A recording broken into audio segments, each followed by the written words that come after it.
ni may li ci yéene kaay yi dañ ci ànd ak Mamadou Mohamed Ndiaye.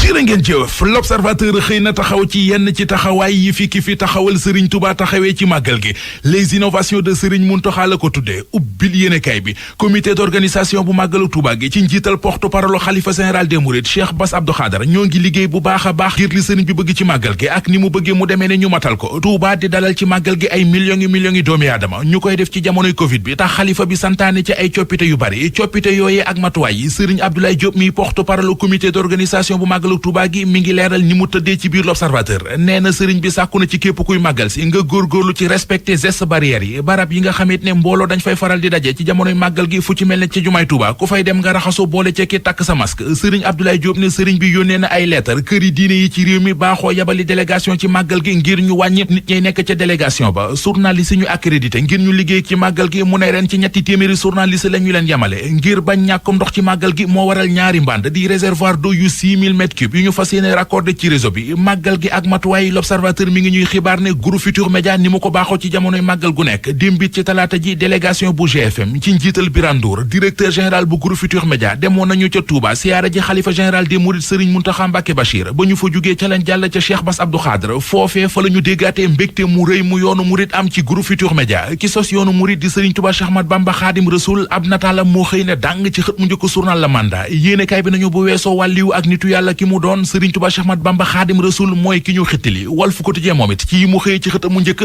màggalu Tuubaa gi bokk na ci xewit wi ñu nemmeeku ci réew mi rawatina ci Ndakaaru mu di ay safar yu ñu organisé ci quartier yu bari ci la defub reportage bu yaatu ni mu ko tuddee moo di màggal avant l'heure heure bu ñu xëyee ak coowal politique li ñuy yeewu Les Échos nañu beneen a ngi waa Benno Bokk Yaakaar ga ca Parcelles Assainies seen réunion communale bi ñu doon amal démb ci tamante la mujj waa ji di Ansoumana Danfo moo fa dal bu baax a baax ci kaw liggéeyu maire Moussa Sy ca mairie bu Parcelles Assainies bu nuppi xamal koy ne dinañu nangu lu nekk ba mu des toog di la seetaan nga naan da ngay présenté waat di doon candidat ci mairie bi journal bi nañu waaye Moussa Sy comme du ne kenn bàyyi na la ak yàlla moo tax ba mu jëlee kàddu gay wax défendre na bilan ba mu mat sëkk ba yegg sax ci di traité yenn opposants yi ay bandi Fouta Tampi soppi na aw doxin Libération moo ko bind ba wax ñu ne ndaw si jiite mouvement Fouta Tampi di Fatoumata Ndiaye nga xam ne fu mu mas a yendu Macky Sall ko nguuram duñu fa jar dërëm moom Fatoumata Ndiaye moom la ñu dégg démb muy xaalamal Macky Sall ak di joobe ab liggéeyam ca Fouta journal bi di laaj mbaadu Fouta Tampi day bëgg a doon léegi Fouta Weli Abdoulaye Ndiaye Ngalgou ma ngay wéy di wéli ci Tiwaawan ubbil la Sénégal journal bi nee nañu moom Abdoulaye Ndiaye Ngalgou ginnaaw bi mu sampee am dëndam doon candidat ca mairie bu Tiwaawan ci élection locale yi 2022 yi soutien yi di ñu koy jàppale ñoo ngay gën di bari di gën di yaatu ci wetam nit ñi fare ci parti réew mi ca diwaanu Tiwaawan investir nañu ko Matabara Seck mi coordonnateur communal bu parti réew mi ne ñu ci biir journal bi donte suñu direction parti waxagul ban tànk la ñuy taxawee ci élection locale yi waaye section communale bu parti réew mi ca Tiwaawan waxtaan nañu ba yeewat tënk ci ne dañuy jàppale candidature bu mouvement ànd defar gi Abdoulaye Ndiaye Ngalgou jiite njiital FMI fii ci Sénégal ak Abdoulaye Daouda Diallo ministre des finances bu Sénégal ñoo ngi joxante loxo ci xët mu njëkk Source A engagement yi suñu réew di Sénégal jël mu jëm ci dooleel xëyu ndaw ñi ak it indi ay réformes ci doxalinu suuf si di gestion des droits fonciers loolee moo waral waa Fonds monétaire international di FMI fas fi yéene yónnee ab mission de vérification ngir ñu xool ndax Sénégal respecté na ay engagement am déet xibaar bi réew mi quotidien xëyee ko ca yam ne déet mbir la mu ñu doon àtte démb ca tribunal flagrant délit bu Ndakaaru mu di benn femme bu jam jëkkëram bu nuppi wëlbatiku tëj lu ko phase li ñu defoon ci assainissement bi président waxoon na ko barki démb deuxième phase bi c'est 23 milliards yi 5 milliards yi c'est pour consolider ngir gën a defaraat li nga xamante ne bii moo fi nekk. justement li fi nekk xam nañ ne comme am na li nga xamante def nañ ko fi mais est-ce que gënul woon itam ñu gën a dooleel li ñu def surtout li nga xamante ne moo gën a wër jumaay bu ju mag ju Touba. gis nga fii boo génnee fii gis ndox xam la moo ndox ma nekk fa. dañu tëj station bi parce que buñ ko tëjee ña nekk Kër Ñang dañuy inondé dañuy obligé tëj station bi bàyyi ndox mi ci mbedd mi. permettre la nekk Kër Ñang évacuer mais bu ñu tëjee fii rek 30 minutes après dootul seen ndox moo tax 5 milliards yi dañ koy def pour defaraat yooyu 17 milliards yi nag ñu yokk bassin yi def ay bassin ci yeneen côté yi parce que fii rek la nekkee Kër Ñang Daar Rahman ñu xool yeneen barab boo demee côté bi ay janatu foofa su boobaa dana ca mën a bokk nga dem également côté gannaaw Daaru Xuloos su boobaa dana ca mën a bokk nga dem jërëjëf maa ngi leen sant di leen gërëm jërëjëf Serigne Cheikh Abdou Lahat Mbacké Gaynde Fatma jërëjëf Pape Bes Diba mi ma àndaloon ci waxtaan wi nes tuut xibaar yi ci kalaama wolof ñu yendook jàmm waaw Wow, venez profiter de la promotion 2Weeks avec Soumari.com. Ci ay prix yu amul fenn. Frigo bar LG 2 portes à 89 000 francs, garantie 12 mois. Climatiseur 9000 BTU, un cheval à 129 800 francs, garantie 12 mois. Climatiseur 12 000 BTU, 1.5 cheval à seulement 149 900 francs, garantie 12 mois. Pack 2 ventilateurs Yahanal à 15 000 francs. Téléviseur 32 pouces original, garantie 24 mois à 86 000 francs. Camon 17P 128 Go, RAM 6 Go à 108 900 francs. Oppo A12 32 Go, RAM 3 Go à 74 600 francs. Samsung Galaxy A11 à 63 600 francs. te jeexagul de yow mi di jënd ak jaayaat Soumari.com indi na leen ay prix en gros yu xéwale ci lépp luy électroménager ak téléphone portable. Alors n'attendez plus. Visitez nos showrooms sur l'avenue Bourguiba en face la Banque A7 et au Parcelles Assainies près du rond-point Casby sur les 2 voies Cambérène vers la gauche ou achetez en toute sécurité au www.soumari.com. Appelez-nous au 33 842 25 05 70 848 99 65 ou le 78 636 56 20. Nous vous livrons en moins de 4 heures partout à Dakar et 48 heures partout au Sénégal. Avec Soumari.com, jaay lu yomb saa su ne te wóor.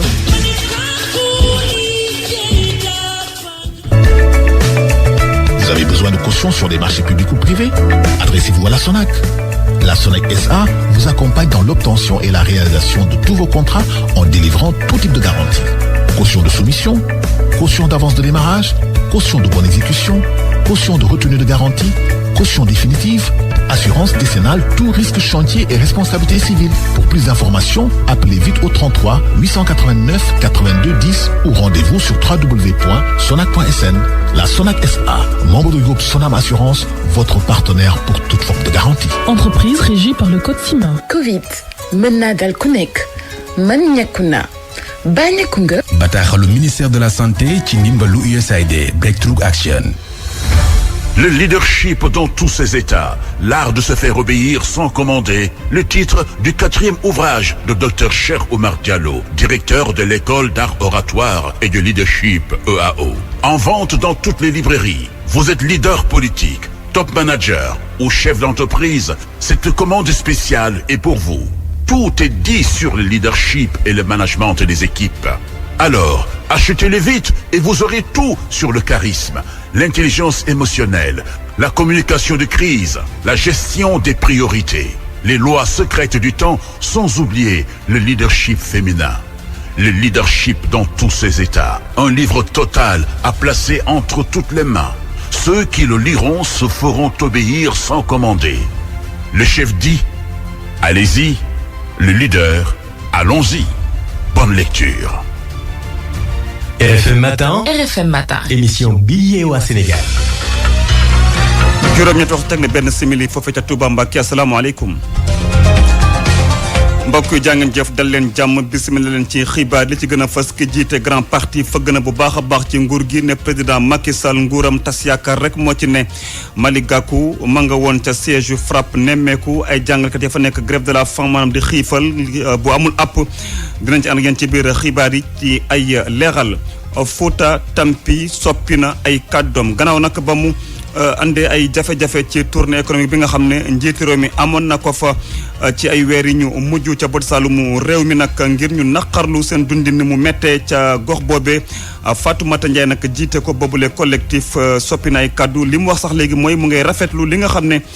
président jot na ko fa amal moom mi sax di Fatoumata Ndiaye ne dafay amal tournée ngir fexe ba jëmmal projet programme ak li nga xam ne njiitiram jot na ko amal foofe ca Fouta programme xëyu ndaw ñi lu mu néew ñaari junni emploi di ay liggéey la ñu fas yéene yóbbu foofe ca Casamance dina ci bokk tourisme gàncax gi wër gi yaram waaye tamit sport dinañ ci ànd ak yéen tamit ci biir xibaar yi blocage maanaam dañu daal di bloqué ay compte groupe des médias conseil d'administration ba nag di ko naqadu ne singli moom lii mënu ko weesu ndax service des impôts et domaines daal ñoom ñoo leen di laaj ñaari milliards ñu daal di ko fay waaye nag ki jiite boobu le groupe des médias di Bougane Gueye Dany ne du ci dal te dafa fas yéene amal combat ba mu saf sàpp ñaal pàcc xibaar tàggat yaram yéene kay ci technique bi Abdoulaye Diop Yacine Pouy ci digital ba salaamaaleykum.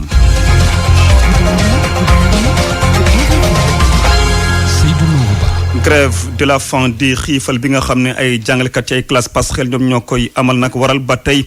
ñu ci amal conférence de presse ñi koy sax def di waa SAEMS di syndicat autonome bu boolee jàngalekat fii ci Sénégal ci moyen secondaire ko si def naka noonu waaye tamit imam yi ak ñëpp ñëngu ci wàllu diine foofee ca Grand Yoff dinañ ko ci waxtaane tey jile ñooñu sax di ay enseignants di amal lii di xiifal ni ki dëmb directeur wala sax barki dëmb ka fa njëkkoon rem di ki ñu dënk ressources humaines foofu ca ministère de l'éducation nationale mu daal mel ni yëf yaa ngay bëgg a tàmbalee leer ndànk waaye terewul ñu ngay woyal seeni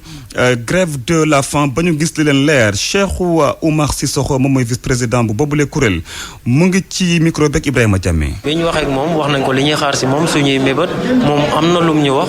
loo xam ne mun nañ ne dalandi na xel waaye fu mu nekk nii amaguñu jot pour daje ñun suñu biir parce que si suba ba tey journalistes yi ak yenn personnalité ñu ngi ñëw di ñu rencontrer te xam nga mënuñ leen fee bàyyi di daje mais suñ demee ba nga xam féex na ñun ñi nga xam entre collègues dinañ daje waxtaan ci liñ jëlee ministère ba suñ gisee ne dal na xel ñu suspendre ba xam est-ce que liñ wax ñoom dinañ ko def waaw loolu daal fu mu nekk nii jamono ji may wax ak yow foofu lañ tollandi. ñaata ngeen toll fi mu nekk nii instant bii nii ñaata grève bi ñu ngi ko tàmbaloon ak juróomi camarade mais fu mu nekk nii ñoo ngi toll si fukk ak juróom li ci bëri comme ni nga ko gisee ay jigéen rek a fi nekk jigéen ñee ci ëpp te loolu moo lay wan ne détermination bi ñu am ak volonté bi ñu am. ñi yore seen doom ñi yore seen ñi nekk ay image yu doy waar sax jigéen bu am doom malgré tout jëkkëram bàyyi ko parce que xam na ne liñ ko teg dafa jaarul yoon bu jëkkëram nangu ñii seen i yaay nangu pour ñu ñëw observer grève de la faim ak ñëpp xam nañ xiif ak ni mu méttee ak conséquences yi si mën a jóge mais malgré tout ñu nangul leen ko parce que xam nga rek jàpp nañ ne ab jaay doole la te loolu dafa war a jeex Sénégal daal. Malick Gakou jiite parti bi di grand parti nag ma nga woon démb foofee ca grand parti ngir indi njàppaleem ak enseignant yooyu di xiifal mu nag wax na daal président Macky Sall na ci jóg te sax nguuram tas yaakaar moo ci ëpp loolu ki di Ibrahima Diamé ci ay leeral. Malick Gakou mooy responsable politique bu njëkk mi leen seet si loolu la grévistes yi njëkk a rafetlu ñoom nag daanaka bés bu nekk mu am ñeneen yu bees yu leen fekk si njiitalu grand parti ne lii lu mu wundu moo di désespoir bi tukkee ci politique régime bi fi nekk. waaye nag ku xam gouvernement président Macky Sall xam ne li ñuy wax marque de fabrique li mu gën a mën mooy créer conditions yoo xam ne nii day jaaxal réew mi particulièrement les jeunes xam ne réew mi ñu toll tey. ñu ne am nañ pétrole am nañ gaz xale yi di jéggi pétrole ak gaz di préférer dee ci géej gi que di des ci réew mi nga xam ne nii tey jii am nañ plus de 70% d'analphabètes. yéen ngeen toog ni da ngeen bëgg a jàngale état bi bañ lànk def lu leen jox possibilité ngeen jàngale. njiitalu grand parti ne nag ne dina jóg xeex ba ñi nga xamante ne ñoom la ñu salfaañe seen ak yelleef ñu delloo leen ko. sama xalaat yëpp li mu nekkoon mooy ñëw fii wan leen suñu solidarité jàppale leen wan leen suñu engagement nekk seen wet ñu ànd xeex bii ba ngeen am ci ndam ndaxte ndam li ngeen ci am rek ndamal Sénégal daañu ànd ak yéen xeex ba nga xam ne ni lii nga xam ne moo leen naqari jóge fi te dina fi jógee par la force. parce que loolu mooy àq ak yelleefu Sénégal. enseignant classe passerelle lañ leen di duppee depuis 2016 lañ leen dugal ci biir classe yi waaye amuñu benn statut tolloon ci 210 fi mu toll nii nag fukk ak juróomi enseignant ñoom ñoo nekk di xiifal ci siège bu FRAPP France Dégage jigéen yi ñoo ci ëpp ñi di nampal ñi doon ay jigéen yu wérul. ñu des ba tey ci wàllu njàng meek njàngale mi wute ni université bu Touba Mbacké dina tàmbale liggéey bi fi ak at wi ñu dëgg maanaam bu école ubbee ci sax jamono jile juróomi bloc ci wàllu pédagogie dañu jàll di jox kii di xalif général des Mourides ki ñu sax denk liggéey ba jox na ko lii di caabi Serigne Mountakha Mbacké xalif général di rafetlu liggéey bi fi mu toll ba fi mu yegg si tey moom mi nag di xalif général des Mourides ma nga woon sax ni ko démb ca bërëb ya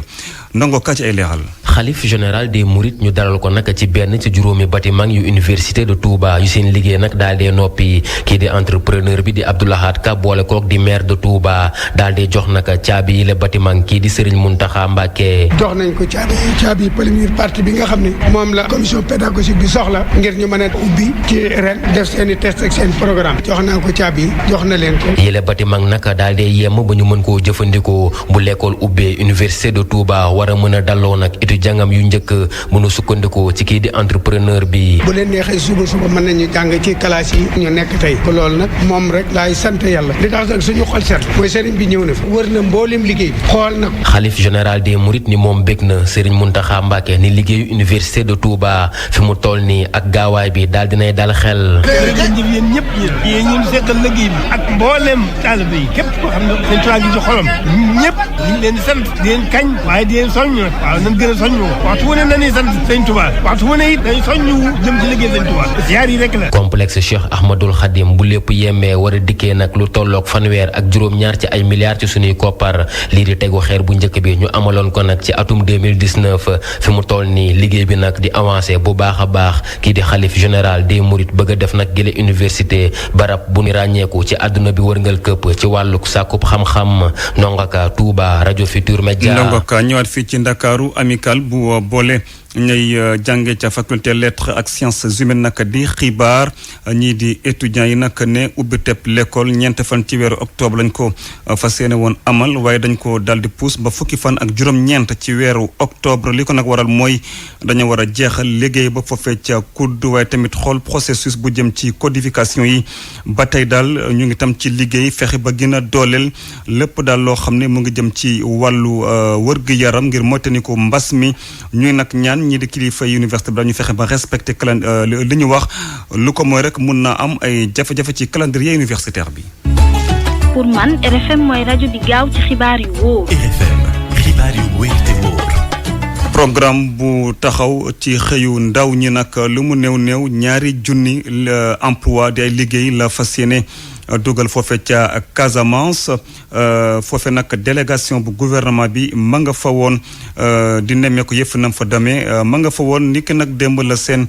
doxum nemmeeku jeex foofe ca sud Sénégal Lamine Ba ci ay leeral. ministre bi nga xam ne moom lañ dénk lépp lu jëm ci wàllu xëyum ndaw ñi ma ngay wéy di amal programme boobee nga xam nag njiitu réew mi sànc na ko te mu jublu ci yombalal ndaw ñi wutum xëy ci 65 000 emplois yi nga xam nag war nañ ko fa amal 2 junni ak ñaar la bët saalum réew mi am ñu ngi leen di tànnee nag ci fànn yu bëri buñ sukkandikoo ci ay kàddu Dame Diop ministre de l'emploi de la formation de l'insertion et de l'apprentissage. signé nañ seen contrat ci ay liggéey yoo xam ne jëm na ci reboisement jëm na ci cadre de vie dem na ci jeunesse dem na ci santé dem na ci tourisme mais aussi dem na ci sport 2 junni ndaw yooyu ak li teg li ñuy jël ci xale yi dañ leen séddale ci biir pàcc yooyu nga xam ni moom laa wax pour matérialiser volonté président de la République. koppar yi nga xam ne nag dañ ko soxla ngir fay ndaw yooyu nga xam nag recruté nañ leen weesu na 7 milliards buñ sukkandikoo ba léegi ci kàddu Dame Diop. daanaka at bu nekk lu toll ci 7 milliards ak 200 millions dina dugg ci biir région Casamance pour les jeunes yi nga xam ne ñoom lañ jël ci biir programme. ministère de la jeunesse nag am na fànn wu yaatu wi nga xam nag dénk nañ ko ci mu jëm ci wàllu jàppale ndaw ñooñee ci wutum xëy mi nen ne Fatoumata Tall ne fas nañu yéene sukkandiku bu baax a baax ci li nga xam ne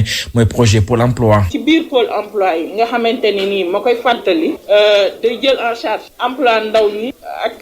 autonomisation femme yi ndaw bi wala femme bi bu ñëwee ci pôle bi dina fekk agent wu DER mu toog di ko xaar bu ANPEJ defee étude ba pare xool dossier bi transféré ko DER am na possibilité ñu financer leen sur place. ministre bi nga xam ne moom la ñu dénk lépp li jëm ci wàllu xëyum ndaw ñi moo ngi woon fii ci Ziguinchor démb ànd ceeg ki nga xam ne moo yor wàllu jeunesse économie numérique ak ki nga xam ne moo di Victorine Ndeye mi ñu dénk projet 100 000 logements seen tànk fii nag moo nekkoon xaatim contrat ndaw yi nga xam ne nag jot nañ leen tànn ci projet xëy ndaw ñi Lamine Ba Ziguinchor rajo Futur Media. Lamine Ba ñu jóge Ziguinchor bu tali ba gànnaaru réew mi nag di nag loo xam ne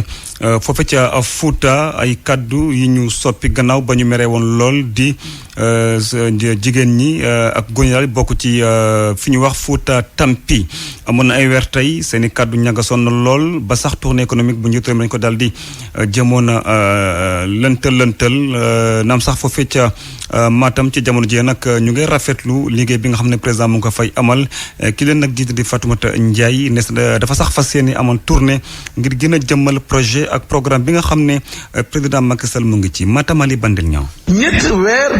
tournée économique bi njiitu réew mi doon amal fii ci Matam mu amoon ay yëngu-yëngu mouvement bi di Fouta Tampi doon ñaxtu seen jafe-jafe yi doon dundee tey jii kat mouvement boobu la yëkkati na kàddu di rafetlu amélioration yi ngi ne gis nañ ko seen njiit di président bi di Fatoumata Ndiaye tukki la doon amal fii ci dëkkam waaye nee na njiitu réew mi daanaka dégg na bu baax seen message. te ba mu demee def nañ changement yu bari ndax la mu defi da nga koy wax. waaw ñu gis ne phosphate ndendoore bi ba mu ñëwee dafa def arrêt immédiat ne doomi ndendoore yi buñ koy ubbi doomi ndendoore yi waa Fouta ñu ci war a njëkk a commencé liggéey ñu ne déetawaay ñu gis ne yoonu daanamaay bi mu ngi koy defar ran bi defar na ko ba macha allah oto bu ñëwee du ñu sonn ñu gis tamit pose premier pierre Ourossogui bi hôpital bi waaw ñuy fàttali tamit nit ñi bu ñu jàpp ne ñun ay noonu président dafa fekk ne dafa am lu waroon Fouta ñu gisuñu ko ñu wax sunu mborom nag dimbali ñu ba la ñu jot a wax président mu ngi koy def kon boog loolu dañ ci sant yàlla sante ko it. Moustapha no lool ak attaque yu violent yooyu nga xam ne dañ ko doon yëkkati di ko doon yàq njiitu réew mi tey jii kat kii jiite mouvement bii di Fouta Tampi mel na ni tension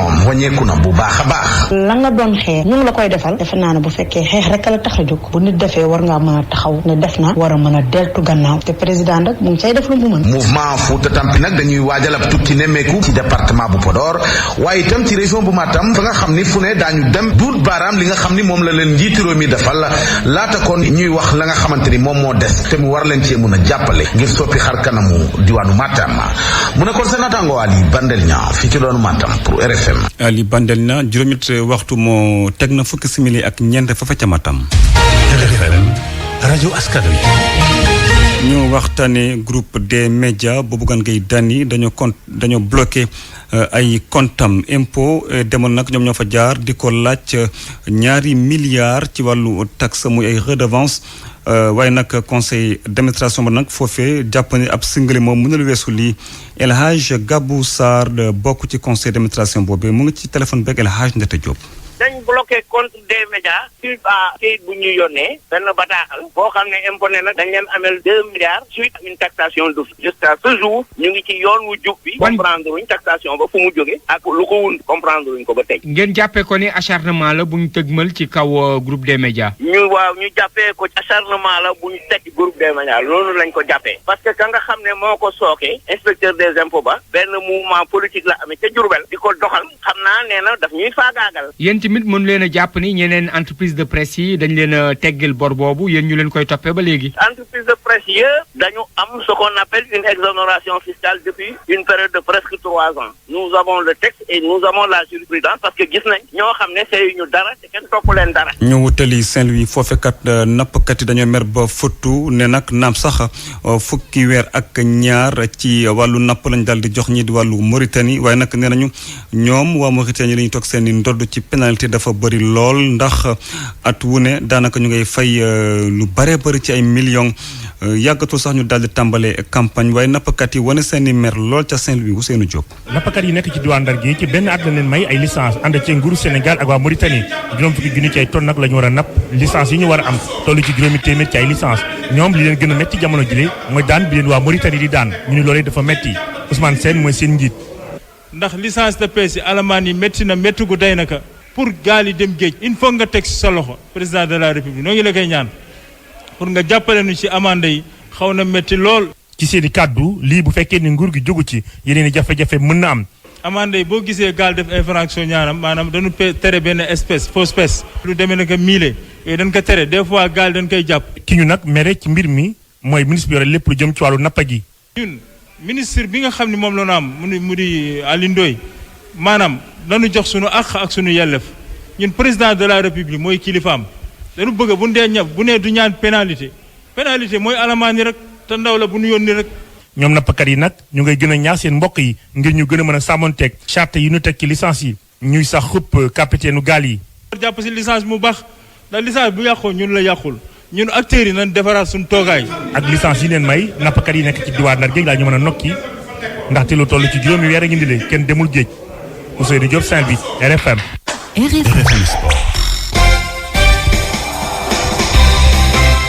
jaajëf Cheikh Tidiane Diagne maa ngi lay nuyu. maa ngi lay fay Seydou. noo yeewoo. sant yàlla ay bismillah ci tàggatam ko tàmbali ak afro basket ci wàllu jigéen ñi foofu ca Cameroun. waaw jàppaleen ni tey jii la ñuy daal di yeggali ya des ci jogante di 8e de finale yi bu loolu weesoo itam danañ xam ña jot a qualifié lii di quart de finale fekk yeneen équipe yi nga xamante ne ñoom ca phase de poule yi la ñuy daal di njëkk a qualifié ci li nga xamante ne moo di quart de finale lii di afro basket bi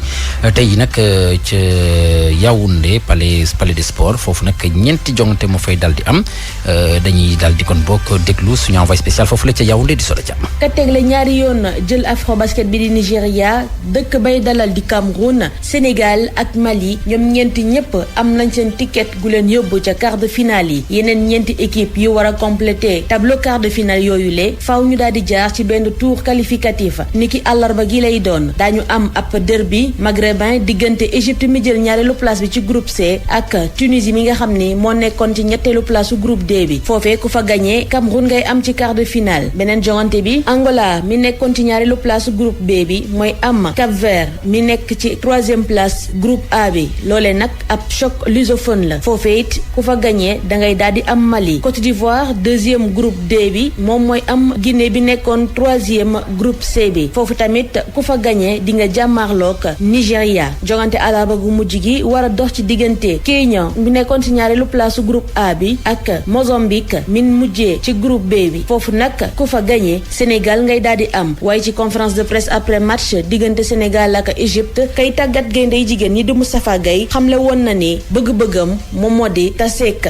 Mozambique ci quart de finale yi. Inch'Allah, il y a plus de choix à faire sur le Mozambique donc nous allons nous préparer pour jouer contre Mozambique. mu ne woon Soda Thiam fii ci Yaoundé ngir radio Futur Média. Soda Thiam ca Cameroun googule jot nga seq waxtaan ak Khar Diouf moom moo di ambassadeur bu Sénégal nekk foofule ca Cameroun niki démb ci waxtaan bi nga xam te ne seq na ko ak way taskati xibaar yi nekk foofule daal dina wax ci Coupe d'Afrique des Nations bu football ba ñu nam amal ci janvier ci atum 2022 Sénégal nag moom groupe am ca Bafoussam dañuy daal di nekk moom nag di autorité consulaire bu Sénégal nekk foofule ci Yaoundé nee na nag ma ngay def kéem kattanam ngir bu ko daa defee lii di équipe beeg ñëpp ñi nga xam te ne dañuy amal déplacement bi foofule mën fa nekk ci anam yi nga xamante ne daal mooy yi gën ñu déglu ko Khar Diouf ba tey ci micro Soda Thiam. bi ñu defee rek tirage bi ñu xam ni Bafoussam la ñuy footballé ñun danoo daal di daje kon waxtaan xool ci mesures yi ñu war a jël ñu ni nan dem directement ci suba si rek xool yi fi nga xamante ni fa la Lions yi wala dal mais itam jël ay dispositions pour réserver ay hôtel yoo xamante ni officiels yi accompagnement technique bi supporters yi ak journalistes yi dinañ fa mën a dal loolu bi ñu demee gis nañ ni Tadjidor Garden site bi nga xamante ni moom la CAN proposé pour Sénégal ak Guinée nekk fa yàlla dogal na muy site bi nga xamante ni mën na maa wax ni mooy gën a rafet ci site yi abrité CAN bi mi ngi nekk ci benn dëkk bu ñuy wax Bangu nekk ci périphérie Bafoussam nekk en pleine forêt nekk daanaka ci àll bi nekk hôtel boo xamante ay hectares la nekk am terrain de football ci biir am salle de gym am lim soxla lépp ci biir li nga xamante ni vraiment équipe bi dina ko soxla lépp daanaka mi ngi foofu alhamdulilah bi ma fa demaatee matul 2 semaines président promoteur hôtel bi Lions yi di daal Tadjidor Garden man sa wàllu bopp mu recevoir ma toog fa pendant 2 jours waxtaan ak moom mu visité mu hôtel bi yëpp ñu discuter moom bëgg na jour bi nga xamante ni équipe nationale du Sénégal day ñëw mu def journée du Sénégal journée d'accueil boo xamante ni bëgg na mu am défilé de mode sénégalaise bëgg na moom ay artistes sénégalais ak ay artistes camerounais mu nekk journée d'intégration camerounaise sénégalaise mu doon loo xamante ni moom ci boppam moo koy jël def ko pour terale ko waa Sénégal donc am nañ yaakaar ni dinañ am une bonne CAN incha allah. ca Cameroun googule Samuel Eto'o daal dina samp ndëndëm ngir daal di doon président fédération camerounaise bu football moom nag démb la ko daal di siiwal ci réseaux sociaux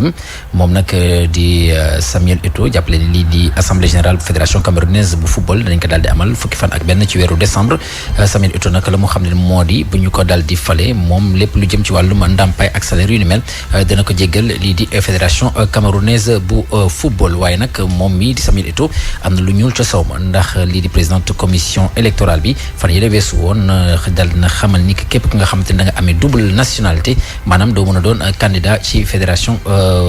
camerounaise bu football te Samuel Eto'o moom double nationalité la am benn bi di nationalité française safrala benn bi di nationalité camerounaise ba ca des di nationalité espagnole moom Samuel Eto'o nag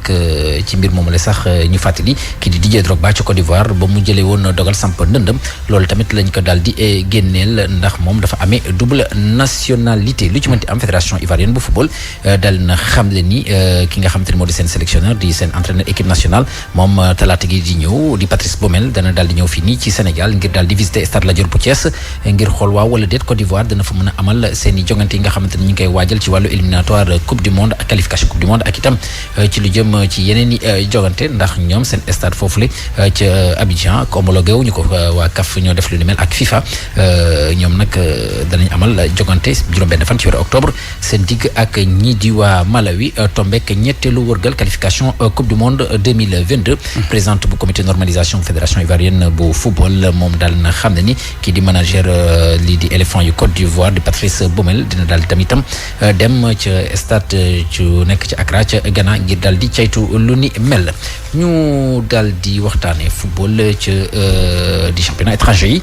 Série A moo di championnat bu Italie ñoom daal nañu door démb seen 6e journée Inter de Milan moom dafa fekki Fiorentina ci dëkkam démb daal di ko daan 2-1 Edin Dzeko daal dina dugalaat Atalanta moom dafa mujj am ndam démb ci jongante gu dox ci digganteem ak ñi di waa Sassuolo 2-1 ci Espagne ñoom itam daal nañu door démb seen juróom-benneelu bëccëg Getafe moom Atlético Madrid ka fekk démb ci dëkkam daal di ko daan 2-0 seen bit nag ko dugal moo di Luis Suarez bitu victoire bi sax moo ko dugal daanaka ci njeexitalu temps réglementaire bi ca Angleterre ñoom ñu ngi seen 6e de finale League Cup Norwich moom démb Liverpool moo ko daal di daan 2-0 Manchester City daal di am ndam ci diggante ma ñi di waa Wycombe juróom-benn bal ci benn leneen li nga xam ne mën nañ ko ci wax itam moo di kooku la jongante kii di Riyad Mahrez jot na dugal but noonu tamit ki nga xam ne moo di Ismaïla Sarr moom équipe am dañ ko daal di daan ñoom Stoke City moo leen daal di daan 2-0. jaajëf Cheikh Tidiane Diagne. ak RFM kumpa jeex na. xibaar ñeel Tchad dañu dem Touba fekki fa Aminata Ba. dal leen ak jàmm ci dëkk bu sell bi di Touba. ci wàccaayu grand magal bu Touba Alla Dieng ak Carrefour édition fas yéene amal niki alarba bi ab cérémonie de dédicace téere bi mu duppee Khadim le serviteur bile xew-xew nag ñu ngi ko fas yéene amal ca juma Masalikul Jinaan bu Dakar tey jii dañuy dem ca Tambacounda ñu gën leen xamal ak Maguette Wade mi nga xamante ne génne na 3 album ci xasida Cheikhul Khadim Cheikh Ahmadou Bamba ñu daal di teewlu portrait ak Moussa Omar Gueye. li xama borom magal gi nu dellu santati Bamba. Maguette Wade jàngkatu xasida bu kuréel sant Bamba ci Tambacounda moom nag mi ngi juddu ci atum 1975 ñu jàpp ni am na 4 fukki at ak juróom-benn mi ngi juddoo ci xombal jàngee alquran ci la waaye nag ci atum 1995 boobu daal ci la génnee kasetam bu njëkk ci studio 2000. ba yàlla dogal na. Daaru Salaam la nu njëkk a fanaane guddi à 1999 màggal ak soxna Astu Mbàkke foofu ci Daaru Salaam ci kër gu mag gi. al dogal bi ñu demee ba jamonoy 2006 la ñu njëkk a génne sunu cassette bu njëkk muy premier album duppee ko turu yàlla wi ñuy wax albaaxi muy ajaaba ni xayru baaxin fii xattaaba kulli waraqa bi maa li xaada aftaaba. mais ba 2008 ñu génnewaat ñaareel bi album jàng ci xasida ak man san na ni ak wolofalu Cheikh Mouhamadul Moustapha ak wolofalu Cheikh Mouhamadul Fadal ba 2015 ci la ñu jàng wolofalu Soxna Jaara ci màggal ak Soxna Jaara bi ñu ñëwee nag ba 2021